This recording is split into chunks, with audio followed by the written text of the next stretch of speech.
second part of Bayes theorem. Here we are going to do the remaining questions of exercise 13.2. We will be doing some more questions on Bayes theorem. Question number 4. Question number 4 of exercise 13.3. It says that in answering a question of multiple choice test, student either knows a answer, या तो student को answer पता है, और ही guesses, या फिर वो guess कर रहा है. Either he knows the answer or student is guessing the answer. It is given in question that let 3/4 is probability that he knows the answer and 1/4 that probability he guesses. 1/4 वो guess कर रहा है. And then we are given that assuming that student who guesses, जो guess करता है, at the answer will be correct with probability 1/4. इसके correct होने की probability भी given है 1/4. Now, सिर्फ ये information given है. What is the probability that student knows the answer given that he answered correctly? So now ये event 1, event 2 हो जाते हैं. हम इसको naming कर देते हैं. This is event 1, या तो उसको पता है answer. This is event 2, he guesses the answer. दोनों का सम करके देखते हैं तो 1/4 आ रहा है. I have already told you कि जितने भी इवेंट्स हैं, प्रोबेबिलिटी ऑफ EIs जितने भी होंगे, इनका अगर आप सम करते हैं, यू विल ऑलवेज गेट 1. ये आपका एक चेक पॉइंट हो सकता है. आप इस तरह से अपने आंसर को चेक कर सकते हैं. I 1 से लेकर N जितने भी हैं, यहाँ पर 2 इवेंट है, 2 पार्टीशन है. नाउ अगर वो गेस कर रहा है, उसके बाद करेक्ट होगा, उसकी प्रोबेबिलिटी है 1/4. ए हमने करेक्ट आंसर को सपोज किया है, तो ये 1/4 आ गया. ये प्रोबेबिलिटी हमें गिवन नहीं है. ए यानी कि करेक्ट आंसर है when it is known that he knows. ये हमें अपने आप फाइंड करना होगा. जब एक स्टूडेंट को आंसर पता ही है, when he knows the answer, तो फिर उस केस में probability of correct answer we will consider to be 1. यानी कि वो श्योर है कि करेक्ट होगा ही होगा, क्योंकि अगर स्टूडेंट को आंसर पता है आफ्टर ऑफ MCQ कि ये ऑप्शन करेक्ट है, तो और उसी को मार्क कर रहा है, तो फिर वो करेक्ट होने की प्रोबेबिलिटी 1/4 हो जाती है. तो ये conditional probability after event 1, conditional probability after event 2. अब हमें टोटल प्रोबेबिलिटी को देखें या बेस थ्योरम को देखें, तो डिनोमिनेटर में इन दोनों का प्रोडक्ट आता है, this into this plus this into this. या तो इवेंट 1 हुआ होगा, फिर करेक्ट आया है आफ्टर इवेंट 1, या तो उसको आता था और करेक्ट आंसर आया है, या फिर उसने गेस किया, इवेंट 2 हुआ है और फिर करेक्ट आ गया है out of event 2. Total probability denominator में आ चुकी है.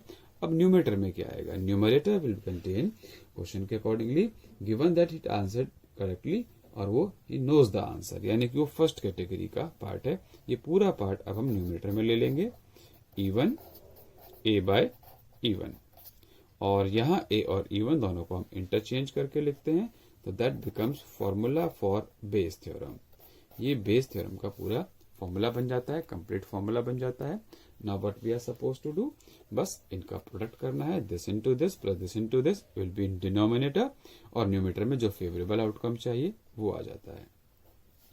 So we are getting 3/4 into 1 plus 1/4 into 1/4, और न्यूमरेटर में है part 1 that is 3/4 into 1.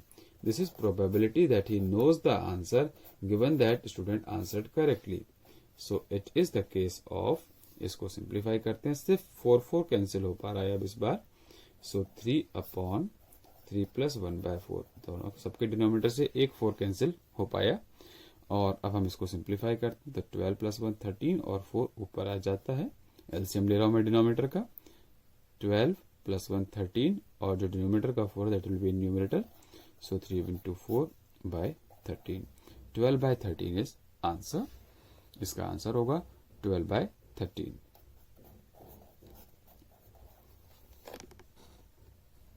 Question number 5 of NCERT is a laboratory blood test is 99% effective in detecting a certain disease when it is in fact present. इस sentence का मतलब यह है कि suppose एक पर्सन है जो डिजीज्ड है, certain disease when it is in fact present, यानी कि किसी पर्सन में वो डिजीज प्रेजेंट है.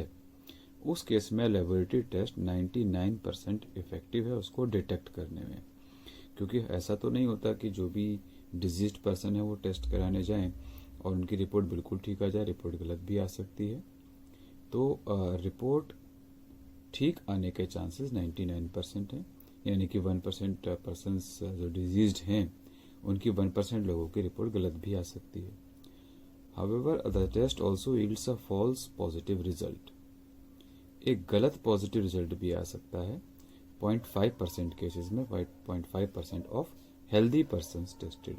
अगर कोई हेल्दी पर्सन टेस्ट के लिए जाता है तो उसकी रिपोर्ट नेगेटिव आनी चाहिए। ये हम सब जानते हैं कि पॉजिटिव रिपोर्ट का मतलब उसे डिक्लेयर किया जा रहा है पर्सन को डिजीज्ड है। अब कोई हेल्दी पर्सन अगर जाता है तो उसकी रिपोर्ट आनी चाहिए नेगेटिव, लेकिन यहाँ इसीलिए क्लियर करके मेंशन किया हुआ है the test also yields a false positive result, वो गलत रिपोर्ट होगी, फॉल्स होगी, क्योंकि वो पॉजिटिव रिजल्ट दे रही है। किस केस में? एक हेल्दी पर्सन के केस में। अगर डिजीज पर्सन है तब तो ठीक है, पॉजिटिव ही आनी चाहिए, लेकिन अगर कोई हेल्दी पर्सन गया है तो उसकी रिपोर्ट नेगेटिव आनी चाहिए थी, बट यहाँ फॉल्स पॉजिटिव रिजल्ट आ गया है, तो गलत रिपोर्ट भी आती है 0.5% केस में। यानी कि अगर कोई हेल्दी पर्सन जाता है टेस्ट कराने तो 0.5% लोगों को पॉजिटिव की रिपोर्ट मिलती है। सेम वे अगर कोई डिजीज्ड पर्सन जाता है तो 99% लोगों को मिलनी, जो 100% लोगों को चाहिए थी, क्योंकि वो डिजीज्ड हैं, उनकी पॉजिटिव रिपोर्ट आनी चाहिए थी सबकी, लेकिन 99% लोगों की ही पॉजिटिव रिपोर्ट आ पाती है सही, यानी कि पॉजिटिव रिपोर्ट, 1% लोगों की रिपोर्ट गलत आ रही है। ये जो ब्रैकेट में मैटर लिखा है पढ़ने की जरूरत नहीं है। If 1%, 0.1% of population actually has the disease, अब यहाँ हमें एक्यूरेट डाटा दिया हुआ है, इंफॉर्मेशन दी हुई है that 0.1% of population actually has the disease. जो टोटल पॉपुलेशन है उसमें से सिर्फ 0.1% लोग ऐसे हैं जो डिजीज्ड हैं। इसका मतलब ये हुआ कि 99.9% जो लोग हैं वो हेल्दी हैं। Then we have to tell the what is the probability that a person that has disease given that his test result is positive. कोई पर्सन है वो डिजीज्ड ही है, गिवन दैट पहले से गिवन क्या है कि वो रिपोर्ट पॉजिटिव है, यानी कि हमें पता है कि एक रिपोर्ट पॉजिटिव आई है, उसके बाद हमें बताना है कि वो एक डिजीज्ड पर्सन था, उसकी प्रोबेबिलिटी क्या होगी। तो हेल्दी पर्सन के लिए 0.5% पॉजिटिव रिपोर्ट के केसेस होते हैं, चांसेस हैं, और डिजीज पर्सन के 99% चांस है कि उसे पॉजिटिव रिपोर्ट मिलती है, सही रिपोर्ट मिलती है। इसको अब हम एक टेबुलेटेड डाटा में ले लेते हैं। 0.1% population actually has a disease, यानी कि 99% जो पर्सन है उनकी रिपोर्ट वो हेल्दी हैं, उनकी रिपोर्ट सही आनी चाहिए। So there are 2 types of persons, या तो वो हेल्दी हैं या फिर वो डिजीज्ड हैं, या तो हेल्दी हैं या डिजीज्ड हैं। क्वेश्चन में गिवन है कि 0.1% population actually has the diseased. इसका मतलब हुआ कि 99.9% लोगों को डिजीज नहीं है, वे लोग हेल्दी हैं। 99.9% persons are healthy and 0.1% are disease. तो probability of even first category healthy persons, percent का साइन है, so we can divide by 100, ये प्रोबेबिलिटी की फॉर्म में आ गया है। प्रोबेबिलिटी ऑफ E2 हम कैटेगरी ले रहे हैं दैट पर्सन इज डिजीज्ड, वो है 0.1%, this divide by 100। Now let's move on to report positive. E1 हमने क्या लिया है? E1 एज्यूम किया है हेल्दी पर्सन को, E2 एज्यूम किया है डिजीज्ड पर्सन को, A हम एज्यूम करते हैं case that report is positive. Positive report को हम केस A मान रहे हैं कि रिपोर्ट A पॉजिटिव आती है, that is defined as event A। Now probability of getting positive report when it is known that person is healthy. अब question में क्लियर कट मेंशन्ड है कि 0.5% लोगों की भी रिपोर्ट पॉजिटिव आ रही है, फॉल्स पॉजिटिव रिपोर्ट। 0.5% में 0.5 divided by 100। Similarly positive report disease person की आती है। डिजीज पर्सन की सबकी आनी चाहिए, लेकिन सभी का डिजीज डिटेक्ट नहीं हो पाता, कई बार रिपोर्ट गलत भी हो जाती है। तो E2 कैटेगरी यानी कि डिजीज पर्सन में से पॉजिटिव रिपोर्ट मिल पा रही है सिर्फ 99% लोगों की, दैट इज 99/100 प्रोबेबिलिटी आ गई। अब ये केस हो चुके हैं टोटल प्रोबेबिलिटी हम फॉर्म कर सकते हैं this into this upon this into this. तो डिनोमिनेटर में probability of E1 healthy person है and then report positive when it is known that healthy person है। Probability of E2 diseased person and then report positive given that person is diseased. Now in numerator it should be case second, probability that a person is diseased given that result is positive. report positive तो है दोनों case में।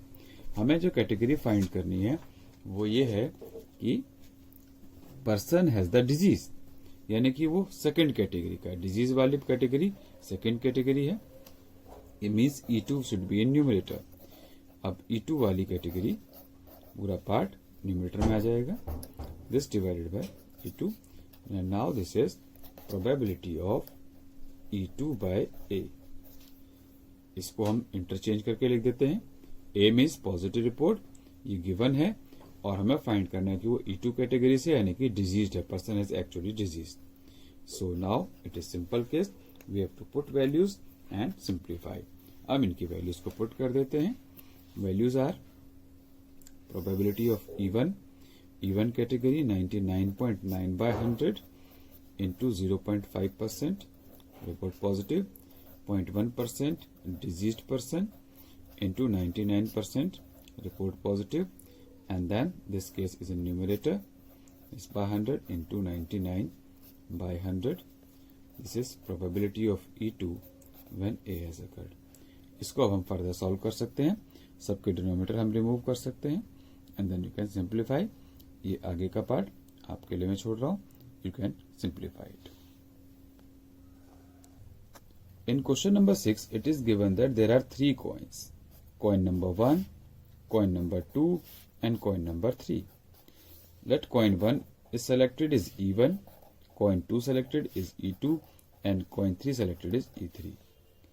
So one coin is given a two-headed coin। एक coin ऐसा है जिसमें दोनों तरफ हेड है, दोनों ही तरफ हेड है, एक तरफ हेड एक तरफ टेल नहीं है।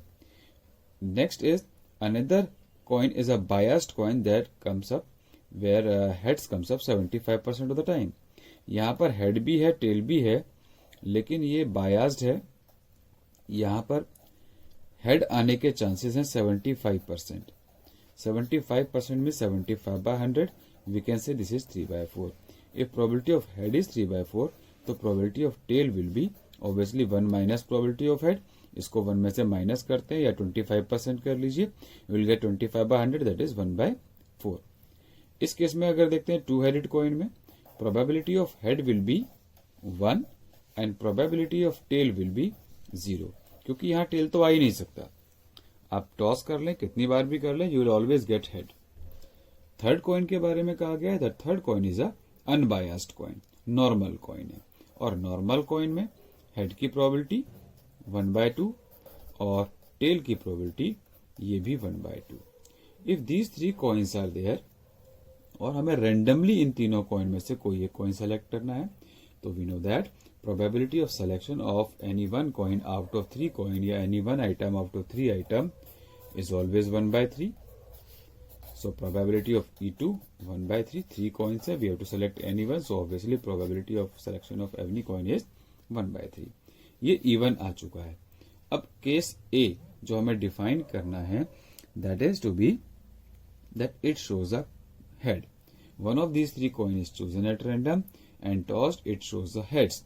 अब अगर एक टॉस करने पर हेड आता है तो हेड को माना गया है, हेड को H ही ले लेते हैं, यानी कि हमें हेड की प्रोबेबिलिटी लेनी है। इस केस में हेड की प्रोबेबिलिटी लेनी है सेकंड केस में, और हेड की प्रोबेबिलिटी लेनी है थर्ड केस में।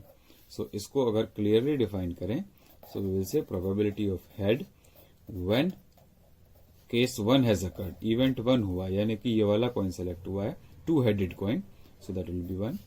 probability of head when a biased coin of this type is selected, when it is known that event 2 has occurred, यानी कि सेकेंड नंबर का कॉइन सेलेक्ट हुआ है 3/4। probability of selection of head given that event 3 has occurred means third type का coin select हुआ है, normal coin select हुआ है, then it will be 1/2। so we have probability of E1 E2 E3 and H by E1 H by E2 H by E3। so using Bayes theorem denominator will be probability of E1, then head after E1, probability of event 2, and then probability of head when it is known that event 2 has occurred, plus probability of event 3, and when it is known that head will occur after event 3. So this will be the case. Numerator में हमें चाहिए, question में given है that it is a two-headed coin. Two-headed coin E1, E2, E3 में से E1 के case में था. That means E1 is favorable outcome. Denominator is total probability. Out of this is favorable probability, favorable outcome, this one. और यहाँ जो हम लिखते हैं कंडीशनल में, इसी को स्वैप करके इंटरचेंज करके हम लेफ्ट हैंड साइड में लिखते हैं, that will be E1 by H. तो अब हमें वैल्यूज को पुट करना है. Just put down values. 1/3, 1 plus 1/3 into 3/4 plus 1/3 into half. Numerator will have 1/3 into 1. So 1/3 सब में से कॉमन है, we can take out common. 1/3 is common from all. इसको एलिमिनेट कर देते हैं. So we will get answer 1/1 plus 3/4 plus half. आगे का पार्ट मैं आपके सॉल्यूशन के लिए छोड़ देता हूं. You have to simplify it yourself. Now let's move on to question number 7. An insurance company insured 2,000 scooter drivers, 4,000 car drivers and 6,000 truck drivers. 2,000 scooter driver हैं, 4,000 कार ड्राइवर हैं और 6,000 ट्रक ड्राइवर्स हैं. Probability of accident of scooter driver है 0.01, car driver की है 0.03 और truck driver के accident की प्रोबेबिलिटी है 0.15. One of the insured person meets an accident. किसी एक का एक्सीडेंट हुआ, यानी कि इनमें से कोई एक हुआ. What is the probability that he is a scooter driver. अब स्कूटर ड्राइवर ही होगा, यानी कि वो केस 1. अगर हम इसको E1, E2, E3 लेते हैं तो E1 वाला पार्ट ऊपर आना चाहिए. तो scooter driver, car driver, truck driver, इनके नंबर दिए हुए हैं और एक्सीडेंट के प्रोबेबिलिटीज दी हुई. So number of scooter driver हमें गिवन है 2000. Number of car driver that is given 4000 and number of a truck driver is 6000. Suppose this scooter driver is category E1, car driver के E2 कहा, event 2 and E3.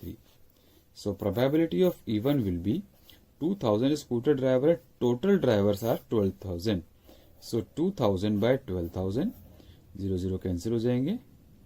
So simply 1/6 या 2/12 भी रहने देते हैं. Probability of E2, एक car driver है, total 12,000 में से कार ड्राइवर ही होगा, उसके सिलेक्शन की प्रोबेबिलिटी 4/12. एंड E3 एक ट्रक ड्राइवर सेलेक्ट हुआ, दैट इज 6/12. ये केस आ चुके हैं. नाउ इनके एक्सीडेंट होने की probability that scooter driver meets an accident, तो उसके चांस गिवन है 0.01. Probability that accident occurs of in case of a car driver, वो भी गिवन है 0.03. और एक ट्रक ड्राइवर का एक्सीडेंट होता है, E3 कैटेगरी का ए हुआ, that is 0.15. So now we need to find कि एक्सीडेंट हुआ है और वो एक स्कूटर ड्राइवर का हुआ है. तो पहले टोटल प्रोबेबिलिटी होगी using Bayes theorem. E1 probability of E/A1 plus probability of E2 and then accident of that category. Then third category truck driver and meets an accident A/E3. और हमें चाहिए कि वो कार ड्राइवर था, scooter driver था, so that will be numerator A/E1. और इस conditional probability को इंटरचेंज करके हम लेफ्ट हैंड साइड में लिखते हैं, तो ये बेस थ्योरम का फॉर्मूला बन जाता है. We have to write that using Bayes theorem. ये हमें लिखना चाहिए that we are using Bayes theorem. तो ये बेस थ्योरम ही है जिसको हम यूज कर रहे हैं, using Bayes theorem. Now in सब की वैल्यूज हमें गिवन है 2/12 इंटू 0.01, 4/12 0.03 प्लस 6/12 इंटू 0.15. न्यूमरेटर में आएगा पार्ट 1 यानी कि स्कूटर ड्राइवर का 2/12 इंटू 0.01. सबका डिनोमिनेटर 12 रखा था, आप एक साथ इसको क्लियर कर सकते हैं, रिमूव कर सकते हैं। सबका डेसिमल के बाद 2 प्लेसेस है, आप इनको भी रिमूव कर सकते हैं। इवेल्यूएट टू दिस कि क्या आएगा, सबका डिनोमिनेटर 12 12 12 चला गया, न्यूमिनेटर से 2 2 2 यानी कि 2/12 सब में से कॉमन निकाल दिया और 100 से मल्टीप्लाई किया तो ये रह जाता है 1 अपॉन, यहां रह गया 1 प्लस 2/12 गया तो एक 2 रह गया, 2 इंटू 3 दैट इज 6 प्लस यहां से 2 कॉमन गया तो 3 और 15, 15 into 3 is 45. So we see that it is 1 by 7 plus 45 is 52. 1 by 52 answer आना चाहिए। Question number 10 is, suppose a girl throw a die. Suppose one girl throw a die. If she gets 5 or 6, she tosses a coin 3 times. अगर dice में 5 या 6 आता है तो coin को 3 time toss किया गया। Note the number of heads. If she gets 1 2 3 और 4, अगर 1 2 3 या 4 आता है, डाइस में यही आउटकम आ सकते हैं 1 से लेकर 6 तक। 5 6 आया है तो कॉइन को 3 टाइम टॉस किया है। 1 2 3 4 आया है तो कॉइन को सिर्फ एक ही बार टॉस किया, only once. And she notes the it is head और tail. If she obtained exactly 1 head, अगर एक बार टॉस किया तो या तो हेड आएगा या टेल आएगा, एक ही बार आएगा। बट अगर 3 टाइम किया है तो उसके हमें केस देखने होंगे। क्वेश्चन में ये कहा गया कि 5 6 आया तो कॉइन को 3 टाइम टॉस किया, 1 2 3 4 आता है तो कॉइन को सिर्फ एक बार टॉस किया है। If she obtained exactly 1 head, एक हेड आया है, 3 टाइम टॉस से आया या 1 टाइम से आया ये मेंशन नहीं है, 1 हेड का दिया हुआ है। Then what will be the probability that she throw 1 2 3 4 और डाई विद द डाई, यानी कि वो हेड तो आया है, अब वो 1 2 3 4 के बाद आया है, इसकी क्या प्रोबेबिलिटी होगी, 5 6 के बाद नहीं आया है। तो पहले टोटल प्रोबेबिलिटी फाइंड करेंगे, देन बेस थ्योरम से करेंगे। This is Bayes theorem. Simple case, event 1 ले लेते हैं कि 5 या 6 होगा, इवेंट 2 ले लेते हैं कि 1 2 3 4 आया है। 5 6 के बाद 3 टॉसेस के केसेस देखेंगे और 1 2 3 4 के बाद हम 1 टॉस के केस देखेंगे। सो हेयर आउट ऑफ 5 और 6, अगर 5 और 6 आया है तो इवेंट 1 इसे सपोज कर लेते हैं, then probability will be 2/6 which is 1/3. And if she gets 1 2 3 और 4, probability will be 4/6. Event 2 consider किया इसको, and that is 2/3. If she gets 5 or 6, then coin is tossed 3 times. 3 time के टोटल 8 केसेस होते हैं। If she gets 1 2 3 4, then she tosses the coin 1 time. तो ये इसका sample space हुआ और ये इवेंट 1 का सैंपल स्पेस हुआ। इवेंट 1 के बाद कॉइन टॉस करने का, क्योंकि यह 3 टाइम टॉस किया या 1 टाइम टॉस किया। Now getting 1 head only. Probability of getting 1 head when it is known that she get 5 or 6. यानी कि 3 बार टॉस करने में एग्जैक्टली 1 हेड की प्रोबेबिलिटी क्या है, वो ये 3 फेवरेबल आउटकम्स हैं out of total 8 outcomes. So this probability will B 3/8. Now in this case, probability of getting exactly 1 head after event 2 occurrence of event 2 was there, यानी कि कॉइन को एक बार टॉस किया गया, अब एक सिंगल हेड आने की प्रोबेबिलिटी है 1/2. So we have these cases E1 E2 H/E1 H/E2. So using Bayes theorem we can form a formula, denominator total probability से होगा, तो टोटल प्रोबेबिलिटी की जो थ्योरम है उसके accordingly that is denominator E1 and H/E1 plus E2 and H/E2. Now in numerator we need, question में given है that she threw 1 2 3 और 4 with the die, यानी कि event 2 is favorable outcome, 1 2 3 4 event 2 में है। so event 2 will be in numerator, H/event 2 ये भी numerator का पार्ट है, और इसी को अगर हम इंटरचेंज करते देते हैं देन इट विल बिकम, इसको इंटरचेंज किया तो ये प्रॉपर बेस थ्योरम का फॉर्मूला बन जाता है। Now this is proper formula of Bayes theorem. We have to put the values, इसके बाद वैल्यूज को पुट करना है, 1/3 इंटू 3/8 प्लस 2/3 इंटू हाफ, और न्यूमरेटर में इवेंट 2 चाहिए, that will be 2/3 into half. Now we can solve. सबका denominator जो कॉमन है, 3 सब में कॉमन है, इसको हम हटा सकते हैं और एटलीस्ट 2 और हटा सकते हैं। सो यहां रह गया है 2 डिवाइडेड बाय 3/4 प्लस ये 3 और ये 2 कॉमन निकल चुका है तो एक 2 रह गया है। Now we can solve it further. इसको आगे सिंप्लीफाई किया जा सकता है, इसे आप आगे सिंप्लीफाई करेंगे। Question number 11 is simple one.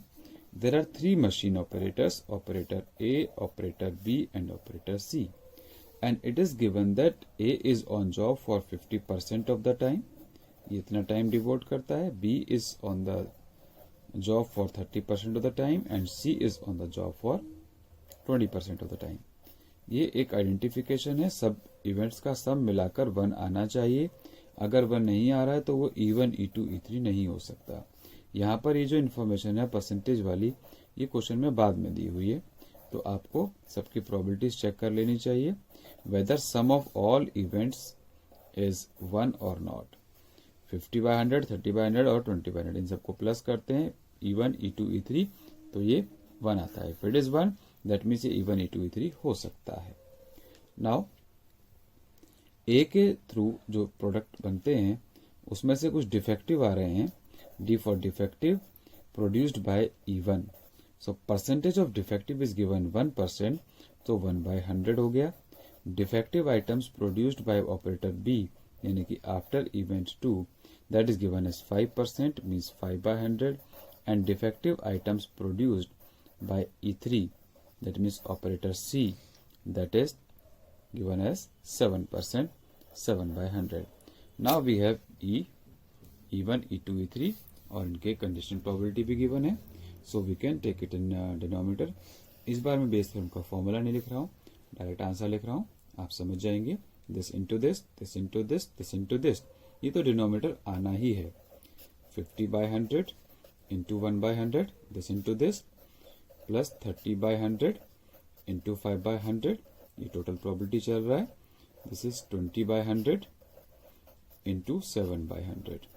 Numerator में क्या आना है, that is given that it was by produced by operator A, यानी कि ए वाला पार्ट न्यूमिनेटर में आ जाएगा। 50/100 इंटू 1/100, ये है d by E1, इसको इंटरचेंज करके लिखते हैं, it will be E1 by D।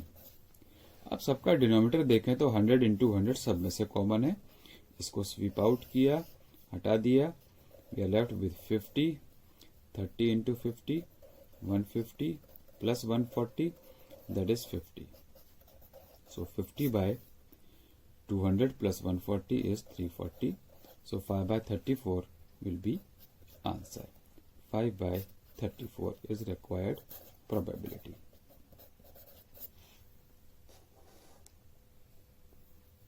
Question number 12 is a card from a pack of 52 cards is lost.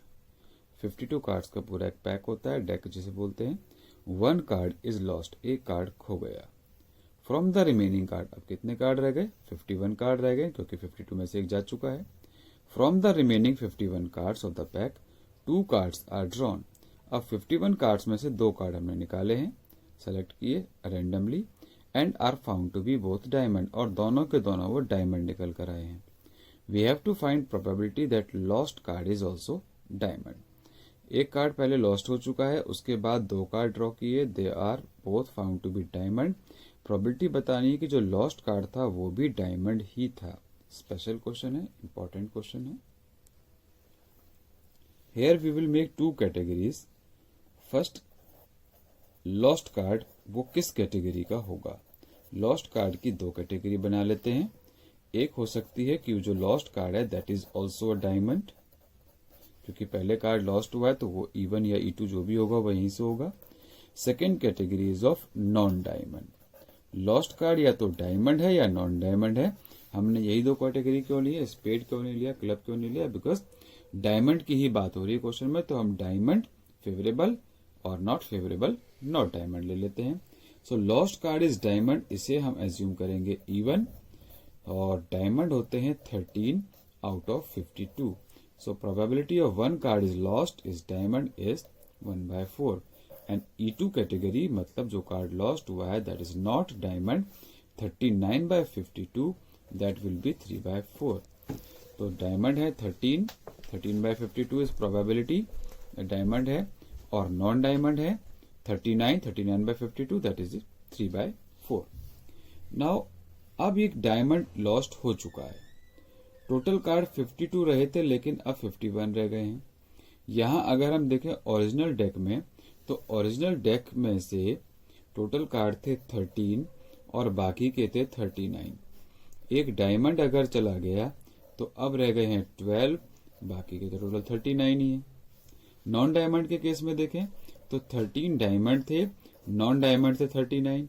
One card यहां से लॉस्ट हो गया, डायमंड अभी भी 13 है और बाकी के कार्ड लॉस्ट जो नॉन डायमंड है वो रह गए 38।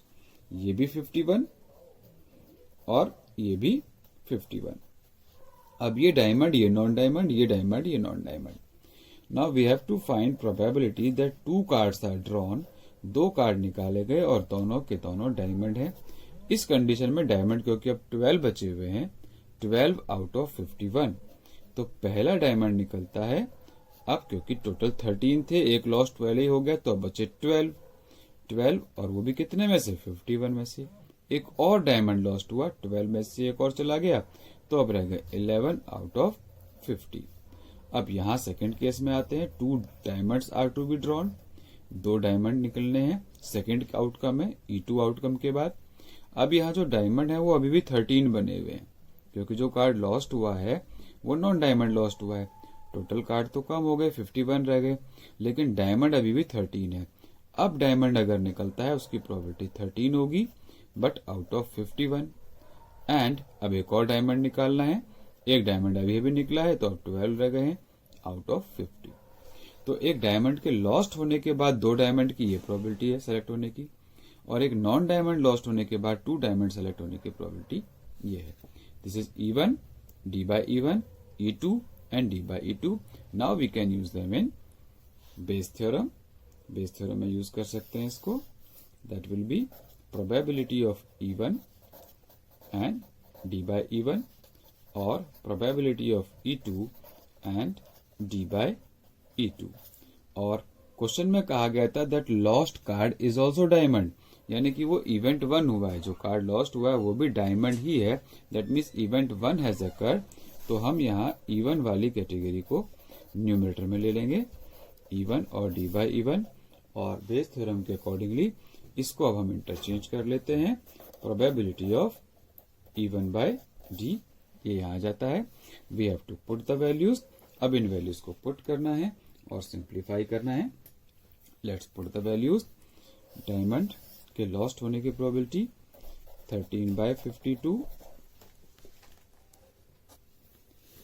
इनटू एक और diamond 12 by 51, 11 by 50 plus non diamond is selected, that is 3 by 4 या 39 by 52, 39 by 52 ही लिख दिया, इनटू नॉन डायमंड। एक डायमंड लॉस्ट हुआ 13 आउट ऑफ 51 एंड 12 by 50, और लॉस्ट का डायमंड था, यानी कि ये पूरा का पूरा न्यूमरेटर में आ जाएगा। 13 by 52, 12 by 51 and 11 by 50। Now we can see कि 52, 51 और 50 तीनों का डिनोमिनेटर सेम है। We can take that common out. रह गया 13 into 12 into 11 whole divided by 13 into 12 into 11 plus 39 into 13 into 12। 13 into 12, 13 into 12, 13 into 12 is also common. So यहाँ रह गया है 11 upon 11 plus 39। 13 into 12 is taken common. So now we are left out with 11 divided by 50। यह answer होगा कि जो lost card है वो भी डायमंड ही था। अगर क्वेश्चन में पूछा जाता था lost card is not diamond, lost card जो है वो नॉट डायमंड है, तो हम 1 माइनस दिस भी कर सकते थे, बट डायमंड का केस है तो हम ये इसको लिख देंगे। यही हमारा आंसर होना चाहिए। Question number 13 is probability that A speaks truth is 4 by 5। A के ट्रुथ बोलने की प्रोबेबिलिटी 4 by 5 है, तो ऑब्वियसली A speaks lie या not speaks truth is 1 minus 4 by 5, that will be 1 by 5। Now one coin is tossed and person A reports that a head appears। अब person ने head appear की reporting की है, तो हो सकता है वो ट्रू बोल रहा है या फिर वो is speaking lie, is not speaking true. दोनों में से कोई भी एक केस हो सकता है। But we have to find probability that the actually there was a head, यानी कि वो सच ही बोल रहा था। तो अब इसके दो केस हम लेके चलेंगे, एक ट्रू और एक लाई के। So according to question, person speaks truth, even को हम ले लेते हैं that person is speaking truth, वो सच बोलता है, उसकी प्रोबेबिलिटी क्वेश्चन में गिवन है 4/5। E2 कैटेगरी स्पीक्स लाई या doesn't speak truth, he is speaking lie, 1 minus 4/5, 1 minus 4/5 is 1/5। तो ये E1 और E2 आ चुका है। Now E1 is person speaks truth is 4/5, person speaks lie is 1 minus 4/5, 1/5। Now person इस reports कि वो हेड आया है, हेड आया है तो ऑब्वियसली हेड के आने की प्रोबेबिलिटी होगी, क्योंकि वो सच बोल रहा है, हेड ही आया होगा, प्रोबेबिलिटी हेड है, 1/2 है। और यहां पर आएगा एच, रिपोर्ट्स हेड, हेड की रिपोर्टिंग की है, बट क्योंकि वो लाई इज नॉट स्पीकिंग ट्रू तो वो टेल आया होगा। बट बाय चांस यहाँ टेल की प्रोबेबिलिटी भी 1/2 है, तो यही आ जाता है। तो वो हेड को रिपोर्ट करता है या टेल को रिपोर्ट करता है, इज स्पीकिंग ट्रू और लाई, यानी कि हेड या टेल कुछ भी आता है, 1/2 is the case. Now using Bayes theorem, probability of E1 into H by E1 plus probability of E2 into H by E2 means यहाँ हेड रिपोर्ट किया है जब वो सच नहीं बोल रहा है, बट एक्चुअल में वहां टेल आया है, तो टेल की प्रोबेबिलिटी भी हाफ है, इसीलिए हमने हाफ लिखा है। क्वेश्चन में कहा था there was actually a head, actually head यानी कि इज स्पीकिंग ट्रूथ, तो सच वाला केस ऊपर आ जाएगा, सच बोलने का, that person is speaking truth. और बेस थ्योरम के अकॉर्डिंगली इसको इंटरचेंज कर दीजिए, that will be E1/H। So answer आ जाता है 4/5 into 1/2 divided by, that is 4/5 into 1/2 plus 1/5 into 1/2। So finally answer will be 4/4 plus 1। We can say answer is 4/5। Denominator same रखने का यही फायदा होता है कि हम एक साथ इसको रिमूव कर सकते हैं। So with this question topic Bayes theorem is over. Now you can solve this exercise based on Bayes theorem. That's it in this video. Thank you very much.